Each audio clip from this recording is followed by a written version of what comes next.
Now, there are some grave allegations that have come across through, especially from the opposition. And just to refresh your memory, the voter registration exercise is going into the second week, with the IEBC's new leadership set to give a status report on the progress and concerns so far. One of the main concerns and questions that has been put forward is that of duplication of voter information. CORD leader Raila Odinga and Principal Kalonzo Musyoka both alleged that it emerged they share identity card numbers with separate individuals. Now, according to the opposition, this points to deliberate steps of rigging the election and, of course, the exercise leading up to it. This report here was put forward by Kennedy Muredi. Claims that Wiper leader Kalonzo Musyoka shares an identity card number with a lady from Gatondo North, Salome Wanjiru Njoroge, 40 years his junior, continues to attract reactions. The government says the claims are baseless, saying a system query for Salome Wanjiru Njoroge returned results to the contrary. The statement from the Ministry of Interior further says, "We wish to make it unequivocally clear that the National Registration Bureau, which is a department under the Ministry of Interior and Coordination of National Government, has absolutely nothing to do with the registration of voters and only registers and issues Kenyans with national identity cards." Wiper is taking to its party leader's version that the finding in Wajir is part of a scheme to rig the elections. We have been made privy to a scheme, which is what the party leader has befallen into yesterday, that there might be about 1 million of these type of voters that are supposed to fraud the election process. Wiper leaders also revisited the passage of the controversial election laws. But the reason Jubilee administration is trying to adopt a complementary system that is fully manual is, I can bet you, if there is no BVI, the young lady, Salome Wanjiru Njoroge, will have voted under the name of Kalonzo Musyoka, or under the ID number of Kalonzo Musyoka. But even before the dust settles on the matter, another anomaly is being alleged, this time involving Kalonzo's co-principal Raila Odinga, who is on a countrywide voter registration mobilization tour. Mama moja, aitwa Umbai Maria Anyango. Yeye vile vile na kitambulisho kama yangu. Yeye vile vile amezaliwa hivi mwaka moja tarehe moja. Umbai Maria Anyango hawezi kuwa Raila Amolo Odinga.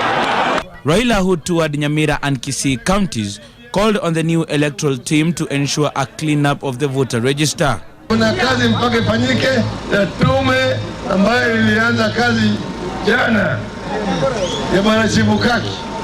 Kuna kazi muhimu zaidi ya kuanza kusafisha hii register na kuangalia wale maofisa ambao wako katika headquarter ya IEBC, wale ambao watapatikana ndio wamefanya kazi hii wafukuzwe kazi wote. CORD affiliate parties are keen on ensuring the listing of all eligible voters in their strongholds to increase chances of winning the elections. Kennedy Muredi, NTV.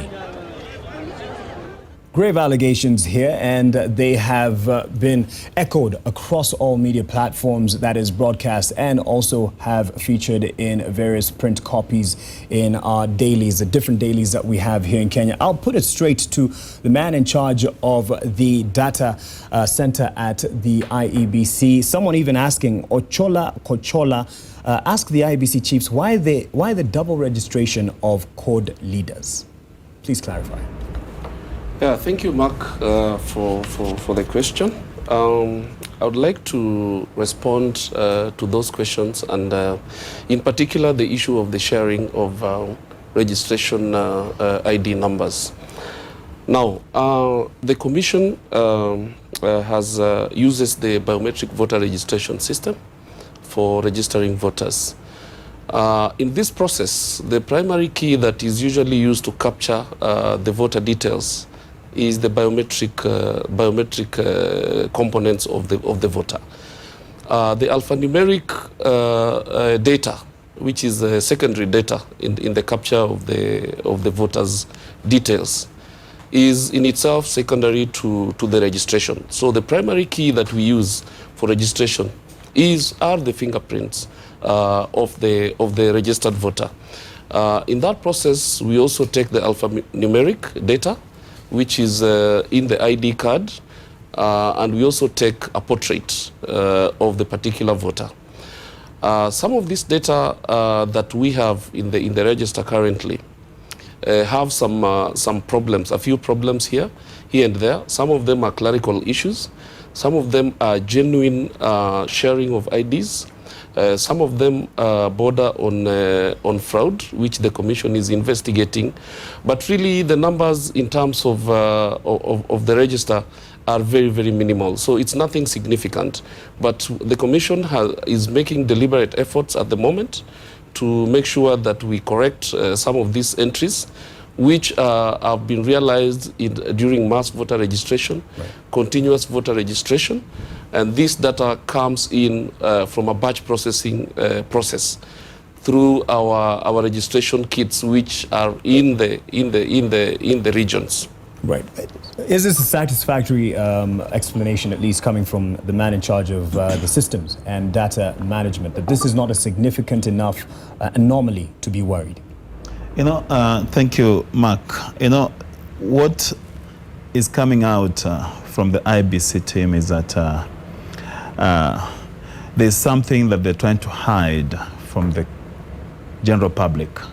Because what is coming out from the general public is that the IEBC is colluding with the National Registration Bureau. Unless it's disputed by the IEBC, it's like they are trying to work in cahoots with the National Registration Bureau to double register individuals. First, double registration is a crime, but it's more criminal for the body charged with ensuring a credible election to have somebody's identity number, somebody who was born several decades ago, sharing an ID number with somebody who was born 2 decades ago. That is a criminal offense. And it's balderdash for the IEBC to try and dismiss this. They're not allegations, these facts. It's not the first one. What the Right Honorable Raila Odinga said about Maria Anyango is very factual. This lady is registered in his ID number. Same to Kalonzo Musyoka, His Excellency Kalonzo Musyoka. Salome Wanjiru is registered as a voter in Honorable Kalonzo Musyoka's number, ID number. These are several decades apart, many decades apart. Yes. Then there's this young boy from Migori called Derek Sogayo, whose identity card number is 299516444. He registered in 2012 and voted in 2013. When he went to check his voter registration status, he found his name missing on the voter register, but the same number registered to Adan IA at a polling station called Bula in Mandera County. So basically, how do you explain that, Mr. Chris? It's disturbing. First, before Chris responds, I don't know if Anne, I saw jotting some notes there. If you'd like to respond to some of the concerns that have been raised, grave as they may be. I think I will only want to add to what Chris said, that the primary identification of a person away from the ID card is also the biometric of that person. Probably one of the, if you come and you are verified using the biometric, it is possible that your photo will pop up and your biometric will be captured. And the idea of sharing ID, there are a few Kenyans who share ID, that is the truth. But some of it also, it's also important to know there can also be clerical error as far as data entry is concerned at the clerk level. When somebody is entering data, when you miss only one number, for example, it's just like when you are thinking about making a call. If you miss just a number when you are making a call, you will reach a different person. And that's why something like M-Pesa if you miss only one digit, you are going to send that money to another person. Right. So entries, some clerical errors, and we are talking about of a record of 15 plus million, and a few errors being found, clerical errors. And that's why you have that term, clerical errors can happen. Yeah. But I mean, the question that even Philip is raising in the opposition, and now that is echoed even in the media reports over the weeks, over the few days rather, is then there is definitely some plan to either give some strength to the government and its strongholds and what have you, and you are colluding with them. Just the perception of the leader of the opposition saying this and it being echoed via media puts the institution's integrity to question. Mark, as an EMB, electoral management body, the IEBC is a neutral player in the political field. We are a neutral referee for all the political players, and we have no reason whatsoever to collude with government, to give them undue advantage over the other players. As we have said before, there is a very elaborate process that we have put in place as a commission in terms of ensuring the integrity of this register. Yes, there are clerical issues with the registration, which occur in any large databases that somebody manages. But as we have said, if a voter appears in the polling station on election day, our primary identification tool will be the biometrics. Okay. And when any voter identifies themselves with the biometrics, whether they are sharing an ID or a name, only their details will pop up and nothing else. So this ensures that only a registered voter, a validly registered voter in that particular polling station will actually vote on election day. We have those cases of sharing of IDs, and also people share names, Mark. And sometimes when you search the database using names, you can get so many Mark Masais. But someone would say my identity number is unique to me, somewhat like my fingerprint. Yes, that is true. But ID numbers are just generated and captured in through a document. And some of these things can happen through clerical errors. And again, as my colleague Anne has alluded to, yes, there are people who actually share ID numbers. And as a commission, we are not colluding with the National Registration Bureau, as my friend Philip wants to put it, yes, but we are collaborating with the National Registration Bureau to ensure that we get some of these IDs that are shared by voters and try to clean up our own system. For the last 2 weeks, we've been working very hard with the National Registration Bureau to share this data. Okay. We have sent them data, which they have then run through their IPRS registration system, and we have isolated some of these cases. And actually, to tell you the truth, Mark, we are narrowing down to a very small number in terms of trying to solve. The numbers will actually be given by our commissioners tomorrow. There will be a press conference at 10:30, and the commissioners will actually give specific numbers on some of these components of either duplicates, people who are just outright fraudulent, who registered twice, yes, and people who are actually sharing genuine IDs. Okay. And this will come out in the press conference. All right, Victor has been quiet. As a journalist who's been level degree, how would you treat the story that such a bad coincidence, or good coincidence, depending on how you're looking at it, coincidence, that the two leaders of the opposition actually find that their identity card numbers are shared by other individuals? As a journalist, how would this story be taken? Just from their word of mouth, or would you go down and actually investigate? Thank you, Mark. One is that media has restrained itself to an extent that we are to help in achieving a fair and credible election. And I think so far media has been very fair to IEBC. But sitting where I am, such mistakes should not either happen or be taken casually like that. It can happen, yes, like the colleagues are mentioning, but we need a proactive disclosure of such, that IEBC has done risk analysis and what are the possible mistakes or challenges that we might face, so that then we are aware. But once it starts being reactive that a mistake has happened at that level and then you respond, then sometimes it erodes the credibility we are talking about. So it can be a genuine mistake like you are raising, but when it comes as a reaction, then obviously media will pick it the way they have picked. And obviously the who are involved, you look at the two people who are involved in, where the mistake can happen, then media would pick it. And obviously it was a breaking news and it has maintained running. So by the time the commissioners are reacting tomorrow, obviously a dent of credibility issues have raised, and it gives credence to some of these claims. So again, like I've said before, we need to IBC to have a proactive approach to how they are releasing some of the information or the mistakes, because mistakes will happen. We can't say, but we don't need to be chasing. Once we start chasing, it raises those issues. And for any media, any journalist, anywhere, that will be obviously a lead item of our story. You've mentioned that media has been so far quite fair to the IEBC, but one would also say that, casting aspersions of doubt towards this process is in itself working against the IEBC. But then again, we're not necessarily partners. They should do their job as per dictated, and we report on what is the reality on the ground. That's what I'm saying. That's some of the issues we are picking out from the media monitoring, is that media sometimes is quick to say government is involved, where it's purely an IBC issue.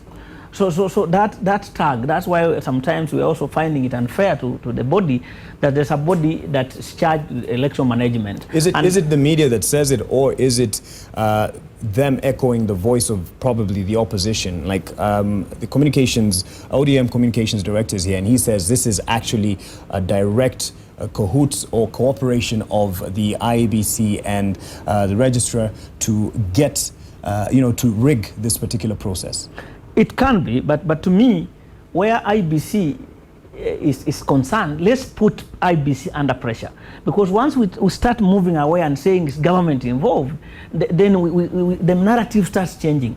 Who is responsible? If my colleague Anne is the person who made the mistake, once we start saying it's government, then we are cushioning her from taking responsibility. So let's follow it. If he's in charge of the data management center where the mistake happened, why aren't we following and finding out? Because this generalization then makes people move, it becomes crowdsourcing, that we can't point. Yet there are individuals at IBC who are doing these things. So to me, I would want media to go further instead of these general statements of government working, to narrow it down to who is this officer. If these mistakes are coming, like the trend analysis, tomorrow if you are giving us those figures, there's now data journalism. Where are these mistakes coming from? So that we see in terms of trend, is it Northeastern, is it Western, is it Nyanza, where is it? So that then we take action against individuals. But then wouldn't it be seen then by the opposition, if they've seen a reason to be worried and the media isn't calling it as they would expect it to be called, then we're actually protecting the IBC and, the government. Is that what I'm saying? We call IBC, not government. I think what Victor is trying to say is very critical here, because what I believe, and the reason why I'm trying to say that there's a connection between the government and the IBC with regard to this matter, is because, when this matter was first raised by Honorable Kalonzo Musyoka, the first institution to issue a press statement rebuting and calling Kalonzo Musyoka names was the Ministry of Interior and National Coordination, which is not mandated to do that. I expected the IBC to issue a statement, but later the IBC released a statement confirming that indeed there was an anomaly, and it contradicted what General Nkaiseri and his boys in the ministry were saying earlier. So you find the government is trying to cushion the IBC, trying to defend the IBC without letting the electoral body defend themselves from these claims, because it's them who will be held responsible if these elections are bungled. Let me tell you something, Mark. It has been very difficult to interrogate the IEBC for quite some time. Beginning with the disgraced commissioners who are hounded out of office, and there's this old adage, an institution that can't be interrogated often ends up doing bad things. Right. You know, we must be able to interrogate the IEBC, like you are seated here with our colleagues from the IEBC. We want to tell them, how come somebody voted in 2013? Somebody queued, cast the ballot, went home, and his ballot or her ballot was counted. Today, as you speak, their names are missing from the voter register. That's the question I was asking. How do you explain this? Who is removing names of people from the voter register? And what is the intention of this? All right, I'll hold you on that question and you'll respond once we come back from the short break on Press Pass. We continue shortly.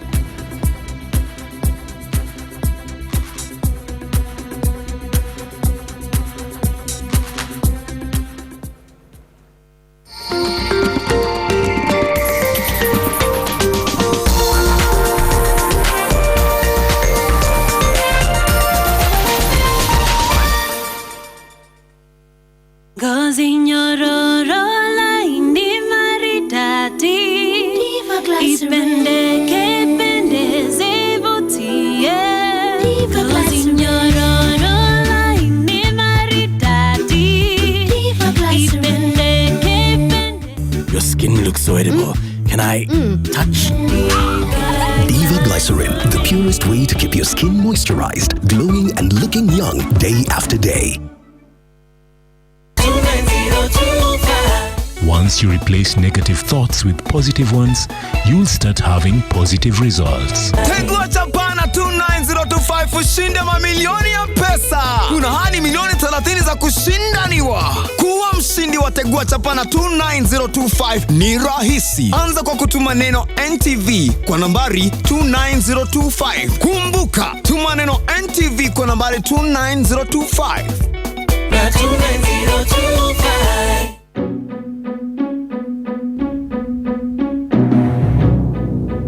In many places around the globe, people cross borders because of fear, oppression, and persecution.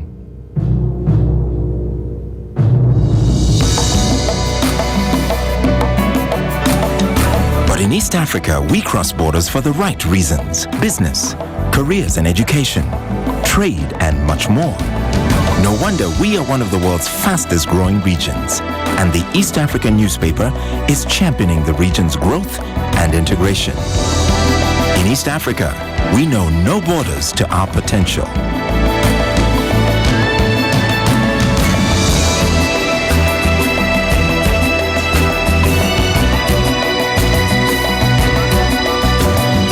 Connect to opportunity every week with the East African newspaper. East African, understanding the region. Naam, wanasema zingwi zingwi lipenguo lione mashauo. Ari mpya, azma mpya, kasi mpya katika NTV sasa. Kila siku ya Jumatatu ajua nini maana ya siasa. Na kuwa mwanasiasa lazima uweze kujua yapi maisha na vipi viunganishi vya maisha. Tembea katika maeneo ya biashara utasikia faida hasara ndio kawaida ya biashara. Jumanne tandika ulale. Buka Jumatano wanasema wacha inyeshe. Tujue pa hujambo. Kwa mengi ni kila siku ya Jumatano. Alhamisi mwanamke adio mwanamke paka mwanamke tunawanyanyua kila siku ya Alhamisi hapa katika NTV sasa. Ijumaa ni Friday, kuselebuka, amna haraka bila kusahau michezo. Kwa ufupi, waambie majirani mgeni amekuja, mwenyeji wacha pole.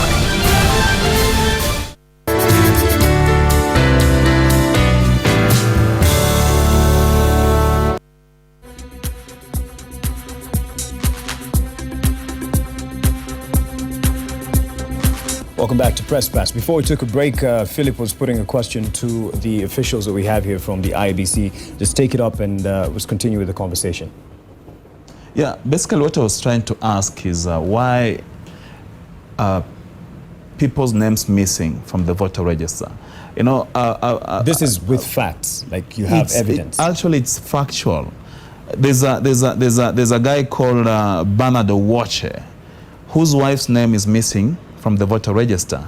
She voted in Embakasi West, in the last general election. But this year, when she went to verify her voter registration, right, she found a name missing. It's not just her alone. quite a number of people. I'm just from Western, and I met a lot of disgruntled young men questioning why their names are missing from the voter register. Is it that somebody is trying to collude with the government, the IEBC? Because you remember what the DP has always said in public fora, that tumejipanga. Hiyo kujipanga ni gani? That's the question you're asking. Could it be part of that conspiracy that people's names are missing from the voters register? All right, I'll give this to Anne first, just to respond, and then Chris. I want to state categorically that there's no one who is being deleted from the register. And IEBC actually is out mobilizing Kenyans to register as voters. So we cannot be the same people who are deleting people from the register. And categorically, no Kenyan is being deleted from the register. What I said earlier, I want to reiterate. When we finish voter registration, we shall open the register for inspection. So we don't stop at registration only before we go to the next general election. And at inspection level, every Kenyan is expected to verify his or her details and correct if there's anything wrong. And sometimes the news of somebody is missing, I would take it as a bit sensational, because it is not sensational. Yeah, because we said interrogating IEBC has been. He says he has the evidence. Yeah. Does he have the liberty to bring it to you? Yes. You can actually. People are coming out in public questioning why their names are missing in the voter register. They voted in the last general election. But today, when they go to verify, when they go to check at the registration centers, they find their names missing. Where are these names? Who deletes these names? These are the questions. I'm speaking on behalf of many people who cannot get this opportunity to raise their concerns directly. But if you say the making of the register is a process. You cannot conclude at this point in time that somebody is missing from the register, because what I'm saying is they voted in the last general election. Their names were in the register. Today, their names are missing. That's the question. I'm not talking about new people who are registering. I'm talking about people who voted in the last general election. Right. And that's quite something that should be. The question is, when somebody goes to check your details in the voter register at the polling station, there are some other element to confirm whether you're actually in the register. For example, ID is only one of them. Just checking your ID number. At the registration center, we don't have the EVID where you can confirm and say completely I'm not in the register. So you cannot conclude that somebody is actually missing in the register just by the mere fact that probably you went into a registration center and you are not able to trace your name. But isn't it meant to be that easy? Like someone goes with their identity cards, gives a number, and it's verified. I think, Mark, we are missing a point here. Unless we have been misinformed. We are missing a point here, and we perhaps need to put this into context. What the Commission is doing right now is registering new voters. Kenyans who have acquired national ID cards and have not registered as voters. Those are the people that we are targeting. But you're also targeting those who want to change. Yes, what we're also doing is those people who want to transfer their polling stations to new polling stations. That is the exercise that we are doing. Remember, we have the New Elections Amendment Act that was passed by Parliament in September last year and assented to by the President on the 4th of October. Now, this new Electoral Act has brought in a step-by-step way of managing the registration, the verification, and the transparency of the whole process of registration and the register. So currently, what the law tells us is that after we complete this exercise of voter registration, we will then clean the register. We will do what we call the deduplication of records, meaning we will be looking for duplicates and things like that in the register and clean that register. Thereafter, we will then put this register out to Kenyans as the law requires, for Kenyans to verify their registration status. Yes. And during this exercise, and it's a month-long exercise as well, Our work will be to make sure that no Kenyan is disenfranchised in terms of voting in the forthcoming elections. So we will be doing this exercise and making sure that any Kenyan that has a problem either in sharing an ID number or document or other matters that would in this case try to disenfranchise them, we will be making sure that that is well taken care of and that nobody will be denied voting on election day. All right. But the other question I want to add is the fact that away from sharing IDs, there are other Kenyans who are also double registered. They appear in the polling station, in the registration center, twice or even thrice. And that's what Chris is alluding to, that finally, that is the data that need to be cleaned, because we must finally see that Masai is double registered and the other person. So let's not blame the issue of somebody is deleting. That's where I'm coming from, is deleting people from the register. Because Kenyans themselves also, there are people who appear and when you appear twice, you are registered double, your record, even if we queue in, we cannot find you.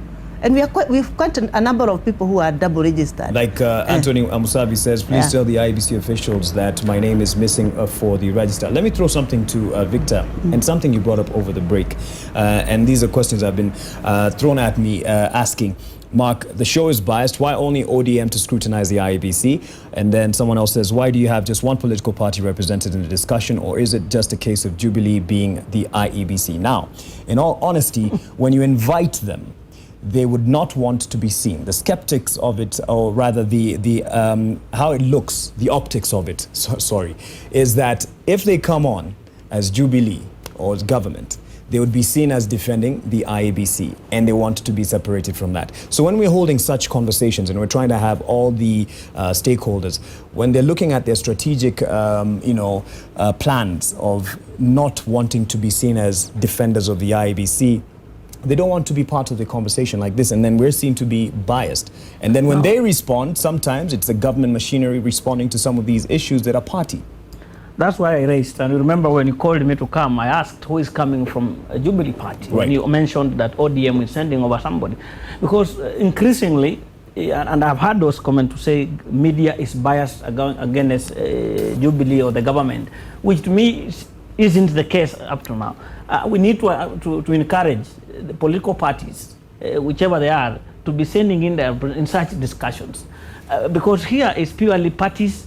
If it's politics, it's politics. If it's government position, it's government position. Right. And when we allow government position with the party position, then it becomes a problem. So hopefully, and we will talk to colleagues so that they send out, because there are purely matters of party that Jubilee needs to talk to, and there are purely matters of government where government needs to talk to. Right. So, and that's why I asked you in the morning that have you given them a chance? Because increasingly there's a feeling that media is biased against you, yes. which from our data, we are not seeing that. I mean, from consistently, yes, there could be an article against or for, and I've seen continuously. So we need, because at the end of the day, we need people to, this is our country, we need credible fairness, because one of the principles in journalism, and even under the CA Act, is that political parties must be given equal and fair chance to discuss on political matters. Right. So make an effort to increasingly get them on board, so that it's not seen that perception that one party. Real quick though, in such allegations like what Philip is raising, there's some members who had gone to a station and polling station, and they didn't find their names, and yet that's where they actually had voted last time, 2013. How do we treat this? Because someone might say just taking it from Philip or from ODM is biased because you don't know their agenda. So do we go to the ground, meet those people, verify, go with them to Chris and even Anne, and just confirm as they are clarifying that this is my details, this is why you don't see your name, this is why you don't see your ID. Is this how we should be treating these stories? Things have happened. When the allegation from Honorable Raila came, I was with journalists somewhere, and I saw them struggling to get a comment from IBC, and Andrew Limo can confirm. They were trying to get that desired allegation. To expect media to pick every case and confirm with the IBC might be over expectation. Right. Yes, they need to strive to do that, but to me, IBC having noticed that this is a likely problem or a likely risk in the processes they are doing, we need to have a strategy on how to react. I mean, how to deal. to me, and I share freely, is that election is a very sensitive issue, and once we allow to be chasing wind, it creates credibility issues around election, which will be a challenge. Already we are preparing our, by the way we are covering election already, we are preparing our voters not to accept elections, the results. Just by the mere bites that you probably heard there, that there's 1 million voters who have been preserved. Yes. So already we are preparing our, wherever from the side, not to accept results because there were issues right from the word go, which is very unfortunate. So we need IEBC. Media has done its bit, obviously there are flaws here and there, but the bigger responsibility, the duty bearer here is IEBC to come out, because some, like the information we are getting from here, if it had been given earlier, for example, before the process started, and you already prepared people that this will happen, this is likely to happen, then the skepticism goes down. Okay. But once you allow it to be picked, I can tell you any story on figures is a page one story. Once somebody mentions 1 million people are likely, I mean, there's no editor who can sleep on such a story, I can tell you. Right. So let's not put media under temptation. Yes, they want to do credible, but once allegations of millions or such systematic cases are coming up from everywhere, then the media won't allow. But we expect also media, even if they are not verifying every detail, at least, like for example, when Honorable Raila Odinga or Honorable Kalonzo asked that question, somebody could have confirmed and asked, what is your story? In terms of, not a comment, rather, before you write a story to say this is what is happening, the basic question, because even as we speak about this, you remember we had that 6,000 people without biometric. You remember that during 2013 general election. Where are these people? They are not in the biometric register.